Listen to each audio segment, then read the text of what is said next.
welcome back to my channel BioPost. So today we are going to discuss about double immunodiffusion.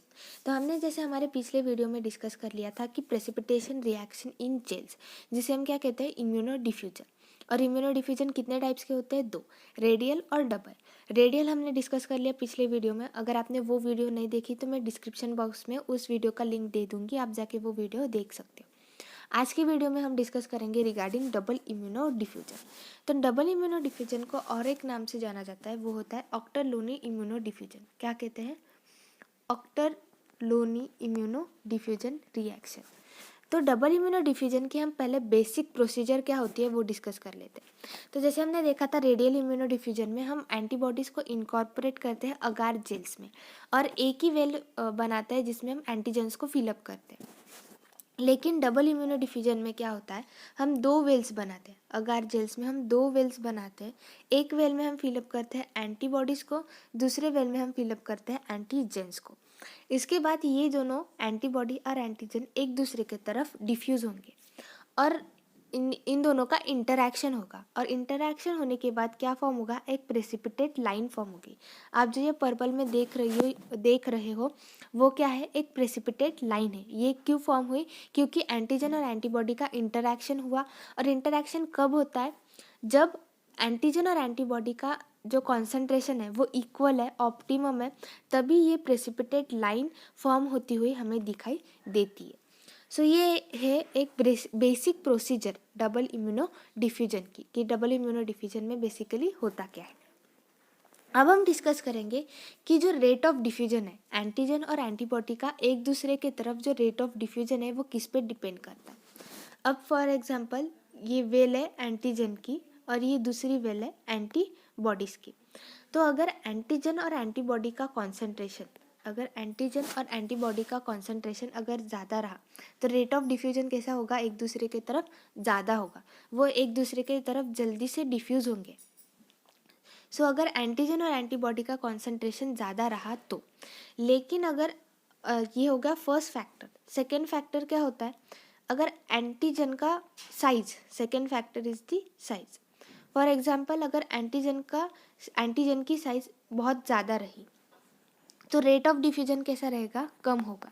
जैसे आपने electrophoresis में भी देखा होगा, जिस मॉलिक्यूल की साइज़ ज़्यादा रहेगी वो कम मूव होगा, लेकिन अगर जिस एंटीजन की साइज़ कम रहेगी वो सबसे पहले मूव होगा. सबसे आगे कौन सा होगा? जिस मॉलिक्यूल की साइज़ कम रहेगी.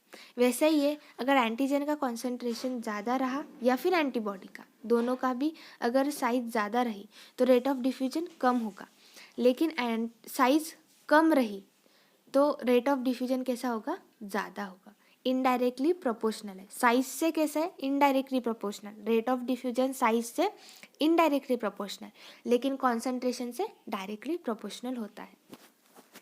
अब हम देखेंगे अगर हमें दो एंटीजेंस मिले, ठीक है, दो एंटीजेंस मिले लेकिन दोनों एंटीजेंस अननोन है, हमें पता नहीं कि वो दो एंटीजेंस कैसे है, आइडेंटिकल है, नॉन आइडेंटिकल है, पार्शियल आइडेंटिकल है, और वो हमें पता करना है कि वो दोनों एंटीजेंस आइडेंटिकल है, नॉन आइडेंटिकल है कि पार्शियल आइडेंटिकल है. अगर हमें पता करना हो तो हम क्या करते हैं? तो हम क्या करते हैं, अगार जेल्स में ऐसे 3 वेल्स बनाते हैं, 1 2 3.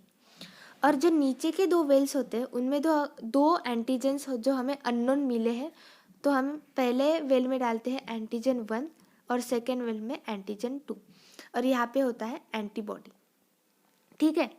अब अगर दोनों एंटीजन सेम रहे, अगर दोनों एंटीजन सेम है तो क्या होगा? यहाँ पे जो प्रेसिपिटेट लाइन फॉर्म होगी वो कैसी फॉर्म होगी? आर्क के फॉर्म में. कैसी फॉर्म होगी? आर्क के फॉर्म में. अब मैं आपको बता रही हूँ कि एंटीजेंस आइडेंटिकल है. मतलब क्या? एंटीजेंस पे जो इपिटोप्स होते हैं, जिसे हम क्या कहते हैं, एंटीजेनिक डिटर्मिनेंट्स, अगर वो दोनों एंटीजेंस पे सेम रहे, इपिटोप्स अगर दोनों एंटीजन पे सेम रहे, ऐसे एंटीजन को हम क्या कहते हैं? Identical antigens. तो अगर दोनों वेल्स में आइडेंटिकल एंटीजेंस है तो वहाँ पे आर्क कैसे बनेगा? तो ऐसे आर्क बनेगा. प्रेसिपिटेट लाइन कैसे फॉर्म होगी? ऐसे आर्क बनेगा अगर दोनों एंटीजेंस आइडेंटिकल है. तो फर्स्ट रिएक्शन होती है आइडेंटिकल. अब दूसरी रिएक्शन, अगर एंटीजन 1 है फर्स्ट वेल में और दूसरे वेल में एंटीजन 2, लेकिन ये दोनों एंटीजन कैसे है, नॉन आइडेंटिकल। इन दोनों एंटीजेंस के जो इपिटोप्स है वो कैसे है, नॉन आइडेंटिकल है। दोनों के इपिटोप्स कैसे डिफरेंट है दोनों एंटीजेंस के। तो यहाँ पे प्रेसिपिटेट लाइन फॉर्म कैसी होगी, तो यहाँ पे एक क्रॉस बनेगा, ये प्रेसिपिटेट लाइन ऐसे और दूसरी प्रेसिपिटेट लाइन ऐसे क्रॉस बनेगा। क्यों, क्योंकि दोनों के एंटीजेंस की इपिटोप कैसे है, नॉन आइडेंटिकल है, डिफरेंट है। सो सेकेंड रिएक्शन कौन सी होती है, नॉन आइडेंटिकल। अब हम बात करेंगे पार्शियल आइडेंटिकल की। पार्शियल आइडेंटिकल मतलब क्या, एंटीजन 1 है और एंटीजन 2 है और दोनों के एंटीजेंस पे इपिटोप सेम है, दोनों के एंटीजन पे सेम इपिटोप है, लेकिन एक एंटीजन पे एक इपिटोप यूनिक है। फिर से सुनिए कि दोनों एंटीजेंस पे जो इपिटोप है वो आइडेंटिकल है, कुछ इपिटोप्स आइडेंटिकल है, लेकिन एक एंटीजन ऐसा है, उन दोनों में से एक एंटीजन ऐसा है जिसपे जो इपिटोप है वो उसी एंटीजन पर है, यूनिक इपिटोप है। तो हमें कैसे प्रेसिपिटेट लाइन फॉर्म होगी, तो हमें एक लाइन क्रॉस होती हुई दिखेगी प्रेसिपिटेट लाइन, और दूसरी आर्क में दिखेगी। कैसे दिखेगी, आर्क में। सो जो दोनों एंटीजेंस पे इपिटोप कैसे है, सेम है, लेकिन एक एंटीजन ऐसा है जिसपे एक यूनिक इपिटोप है, इसलिए हमें एक आर्क, हाफ आर्क मिलेगा और एक लाइन मिलेगी। किसमें, पार्शियल आइडेंटिकल में। किसमें, पार्शियल आइडेंटिकल में। नॉन आइडेंटिकल में हमें क्रॉस मिलेगा क्योंकि उन दोनों पे इपिटोप कैसे है, डिफरेंट है। आइडेंटिकल पे दोनों एंटीजेंस पे इपिटोप कैसे है, आइडेंटिकल है, इसलिए हमें एक आर्क मिलेगा।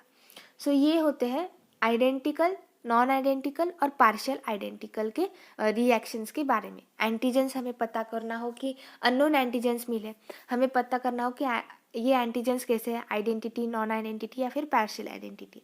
तो इस तरह हम पता कर सकते हैं with the help of this reaction. अब हम बात करेंगे अगर एंटीजन का कॉन्सेंट्रेशन फॉर एग्जाम्पल ये एक वेल है और एंटीजन से इस वेल में, अगर एंटीजन का कॉन्सेंट्रेशन ज़्यादा रहा तो प्रेसिपिटेट लाइन दूर फॉर्म होगी। प्रेसिपिटेट लाइन कहाँ फॉर्म होगी, जो इक्विवेलेंस जोन है या फिर हम कह सकते हैं प्रेसिपिटेट लाइन, वो वेल से थोड़ी दूर पे फॉर्म होगी।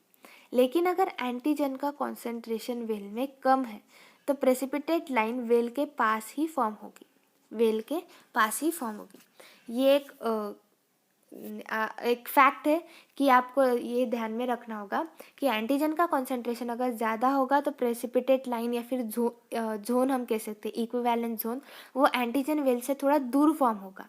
लेकिन अगर एंटीजन का कॉन्सेंट्रेशन वेल में कम है तो जो प्रेसिपिटेट लाइन है वो कहाँ फॉर्म होगी, एंटीजन के वेल के पास ही फॉर्म होगी।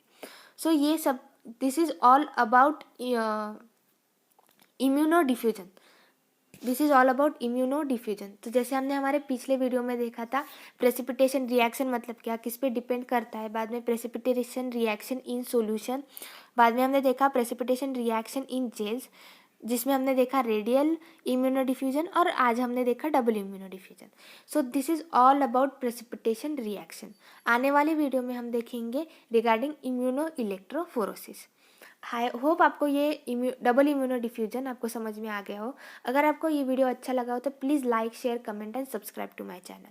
Thank you.